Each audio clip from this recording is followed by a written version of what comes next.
ሰላም ጤና ይስጥልን አድማጭ ተመልካቾቻችን ከቶፕ ኒውስ ኔትወርክ ዕለታዊ ዜናዎችን ይዘን ቀርበናል። በቅድሚያ አርዕስቶቹን። ኢትዮ ቴሌኮም በኢትዮጵያ ሰነደ መዋዕለ ንዋይ ገበያ ላይ የተመዘገበ አራተኛው ኩባንያ ሆነ። በአማራ ክልል በ8 የምርጫ ክልሎች በጸጥታ ችግር ምክንያት በመጪው ግንቦት 24 2018 ዓ.ም ድምጽ አይሰጥም ተባለ። የዕቃ አስተላላፊነት ዘርፍን ለውጭ ባለሀብቶች ክፍት እንዲሆን ተወሰነ።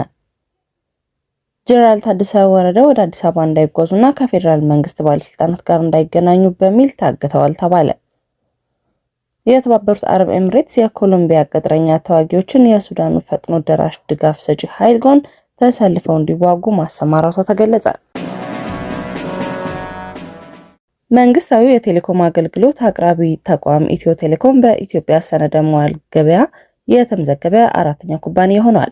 ተቋሙ በዚህ ገበያ ላይ መመዝገቡን ይፋ ያደረገው ከኢትዮጵያ ሰነደ መዋዕለ ንዋይ ገበያ ጋር በመተባበር ማክሰኞ ግንቦት 18 2018 ዓ.ም በአዲስ አበባ ስካይላይት ሆቴል የሰጠው የጋራ መግለጫ ነው። እስካሁን በአገሪቱ የመጀመሪያውና ብቸኛ የተደራጀ የካፒታል ማርኬት የሆነውና በመንግስትና በግል አጋርነት የተመሰረተው የኢትዮጵያ ሰነደ መዋዕለ ንዋይ ገበያ ላይ በይፋ ተመዝግበው ተሳታፊ የሆኑ 3 የፋይናንስ ተቋማት ብቻ ነበሩ። የኢትዮጵያ ሰነደ መዋዕለ ንዋይ ገበያ በይፋ ስራ መጀመሩ በተበሰረበት በጥር 2017 ዓመተ ምህረት ለመጀመሪያ ጊዜ በገበያው ላይ መመዝገብ የተገለጸው ወጋገን ባንክ ነበር። ከወጋገን ባንክ ምዝገባ 6 ወራት በኋላ ገዳ ባንክ፣ ከ1 ወር በፊት ደግሞ አዋሽ ባንክ በዚሁ ገበያ ላይ መመዝገባቸው ይፋ ተደርጓል። ኢትዮ ቴሌኮም አራተኛ ተቋም ሆኖ በሰነደ መዋዕለ ንዋይ ገበያ ላይ ከመመዝገቡ አስቀድሞ 100 ሚሊዮን መደበኛ አክሲዮኖችን ለሽያጭ ገበያ ወጥቶ ነበር። ኩባንያው ባለፈው ሚያዝያ ወር ባወጣው መግለጫ ለ4 ወራት ያህል ክፍት ሆኖ በቆየው በዚህ ሽያጭ ሂደት ለሽያጭ ካቀረበው የ10 በመቶ የኩባንያው ድርሻ ውስጥ 10.7 ሚሊዮን መደበኛ አክሲዮኖች ብቻ የተሸጡ ሲሆን ቀሪዎቹ 89.3 ሚሊዮን አክሲዮኖች ግን ሳይሸጡ ቀርተዋል። አክሲዮን ከገዙ ዜጎች ውስጥ 45336 የሚሆኑት የባለቤትነት ማረጋገጫ ሂደታቸውን ሙሉ በሙሉ ማጠናቀቃቸውን በመርሃ ግብሩ ላይ ተገልጿል። በአማራ ክልል በ8 የምርጫ ክልሎች በጸጥታ ችግር ምክንያት በመጪው ግንቦት 24 2018 ዓ.ም ድምጽ አይሰጥም ተባለ። ይህ ያለው የኢትዮጵያ ብሔራዊ ምርጫ ቦርድ ነው። ቦርዱ በስካይላይት ሆቴል የ7ኛው ጠቅላላ ምርጫ አጠቃላይ የቅድመ ምርጫ ስራዎችና የድምጽ መስጫ ቀን አስመልክቶ ለመገናኛ ብዙሃን ተቋማት ጋዜጠኞች መግለጫ ሰጥቷል።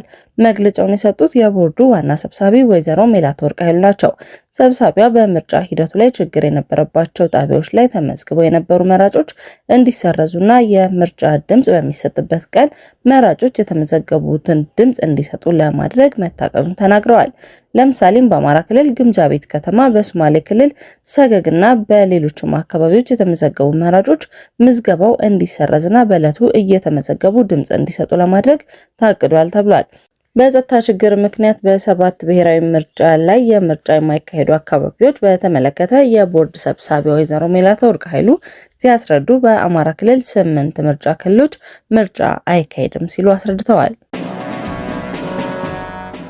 ቀደም ሲል ለሀገር ውስጥ ባለሀብቶች ብቻ ተከልለው ወይም በከፊል ባለቤትነት ተገድበው የቆዩ የኢንቨስትመንት ዘርፎች አንዱ የሆነው የዕቃ አስተላላፊነት ዘርፍ ለውጭ ባለሀብቶች ክፍት እንዲሆን በኢትዮጵያ ኢንቨስትመንት ቦርድ ተወሰነ። ይህ አዲስ ውሳኔ ላለፉት 6 ዓመታት ስራ ላይ የነበረው የሚኒስቴሮች ምክር ቤት የኢንቨስትመንት ደንብ ቁጥር 474/2012 ላይ ትልቅ ማሻሻያ የሚያደርግ ነው። በነባሩ ደንብ አንቀጽ 5 ንዑስ አንቀጽ 1 ሀ መሰረት የዕቃ አስተላላፊነትና የመርከብ ውክልና አገልግሎት ለሀገር ውስጥና ለውጭ ባለሀብቶች የቅንጅት ኢንቨስትመንት ተብለው ከተለያዩ ዘርፎች መካከል አንዱ ነበር። በዚህም ድንጋጌ መሰረት ማንኛውም የውጭ ባለሀብት በዚህ ዘርፍ መሰማራት የሚችለው ከሀገር ውስጥ ባለሀብት ጋር በሽርክና ሲሆን በደንብ አንቀጽ 5(2) ላይ በተቀመጠው ገደብ መሰረት የውጭ ባለሀብቱ የካፒታል ተሳትፎ ከ49 በመቶ እንደማይበልጥ ተከልክሎ ቆይቷል። ይሁን እንጂ ይህ የ49 በመቶ የባለቤትነት ገደብ ባለፉት ዓመታት በዘርፉ ላይ የሚፈለገውን ያህል አዳዲስ የኢንቨስትመንት ፍሰት መጠን ላይ ክፍተት ፈጥሮ መቆየቱን ቦርዱ ገምግሟል። ከዚህም የተነሳ በዘርፉ የሚፈለገው አዳዲስ የኢንቨስትመንት ፍሰት ላይ ክፍተት ፈጥሮ መቆየቱን የገለጸው ቦርዱ ይህ ውሳኔ እና ይህ መሰል ችግሮችን የሚቀርፍ እንደሚሆን ይጠበቃል ብሏል። በዘርፉ የተሰማሩ ነባር ባለሀብቶች ሆነ ወደ አዲስ ዘርፍ የሚገቡ ባለሀብቶች በሎጂስቲክስ ዘርፉ ላይ ተጨማሪ እምነት እንደሚያሳድሩ የሚያግዝ መሆኑም ተገልጿል። በውሳኔው መሰረት ዘርፉን ለውጭ ባለሀብቶች ክፍት ማድረግ ፈጣን፣ ቀልጣፋና ዘመናዊ ቴክኖሎጂ አገልግሎት ለመስጠት፣ ሀገራዊ የሎጂስቲክስ ወጪን ለመቀነስ፣ የእውቀትና የቴክኖሎጂ ሽግግርን ለማምጣት እንዲሁም የሀገር ውስጥ ተዋናዮችን አቅማቸውን አሳድገው ተወዳዳሪ እንዲሆን ለማድረግ ትልቅ ፋይዳ ይኖረዋል ተብሏል። ጀነራል ታደሰ ወረደ 1 ወር ለሚሆን ጊዜ ከአደባባይ የጠፉ ሲሆን የቁም እስረኛ መደረጋቸውን የፈረንሳዩ ጋዜጣ ይፋ አድርጓል። ጀነራሉ ወደ አዲስ አበባ እንዳይጓዙና ከፌዴራል መንግስት ባለስልጣናት ጋር እንዳይገናኙ በሚል ነው የታገቱት ብሏል። ህወሓት ከ1 ወር በፊት ደብረጽዮን ገብረ ሚካኤልን ፕሬዝዳንት አድርጎ ጀነራል ታደሰ ላይ መፈንቅለ መንግስት ካከናወነ በኋላ ጀነራሉ ጠፍተው ከርመዋል።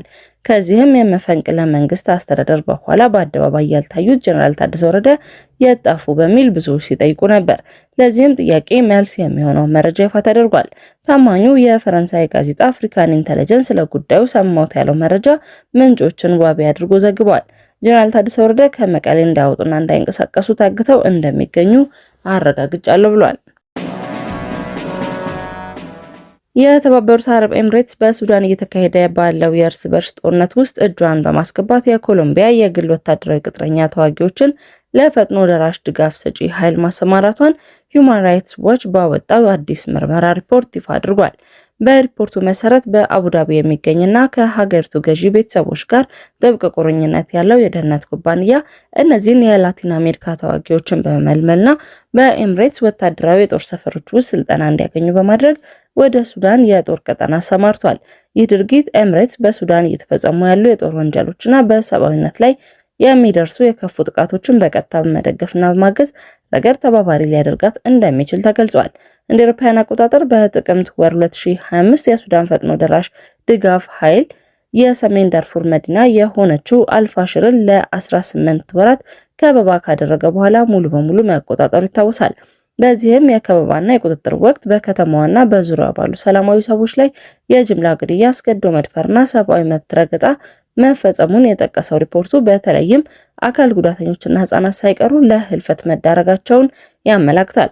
አድማጭ ተመልካቾቻችን ከቶፕ ኒውስ ኔትወርክ ላይ ያዝናቸው ዜናዎች እነዚህ ነበሩ። በምርጫ ተሳትፎ ዙሪያ በኢሃፓ አባላት መካከል ተፈጥሮ የነበረው ውዝግብ በማዕከላዊ ኮሚቴ ውሳኔ መቋጨት ተገለጸ። የኢትዮጵያ ህዝቦች አብዮታዊ ፓርቲ ኢሃፓ የ7ኛው ጠቅላላ ምርጫ መሳተፉን በደገፉና በተቃወሙ አባላት መካከል ተፈጥሮ የነበረው ውዝግብ በማዕከላዊ ኮሚቴ ውሳኔ መቋጨቱን ያሳወቁት የፓርቲው ዋና ጸሐፊ ሚስጥረ ስላሴ ታምራት ናቸው። ዋና ጸሐፊዋ በማብራሪያቸው ፓርቲው ከሌሎች 4 ድርጅቶች ጋር በጋራ በመሰረተው ትብብር በምርጫ ለመሳተፍ ቢስማማም ያስቀመጣቸው ቅድመ ሁኔታዎች ነበሩ ብለዋል። ቅድመ ሁኔታዎች በአገሪቱ የተለያዩ አካባቢዎች የሚታዩ ግጭቶች ቆመው እውነተኛ ድርድር እንዲካሄድና እንዲሁም በእስር ላይ የሚገኙ ጋዜጠኞችና የፖለቲካ እስረኞች እንዲፈቱ የሚሉ ናቸው። የተቀመጡት ጥያቄዎች ባለመሟላታቸው በምርጫው መሳተፍ የለብንም በሚሉ መሳተፍ አለብን ባሉ የፓርቲው አባላት ደጋፊዎች መካከል አለመግባባቶች ተፈጥሮ እንደነበር ዋና ጸሐፊ አስታውሰዋል። ይሁን እንጂ በማዕከላዊ ኮሚቴው በምርጫ መሳተፍ መታገል ይሻላል የሚል ውሳኔ ማሳለፋቸው ውዝግቡ መቋረጡን አብራርተዋል። አድማጭ ተመልካቾቻችን ከቶፕ ኒውስ ኔትወርክ ላይ ያዝናቸው ዜናዎች እነዚህ ነበሩ። መልካም ቆይታ።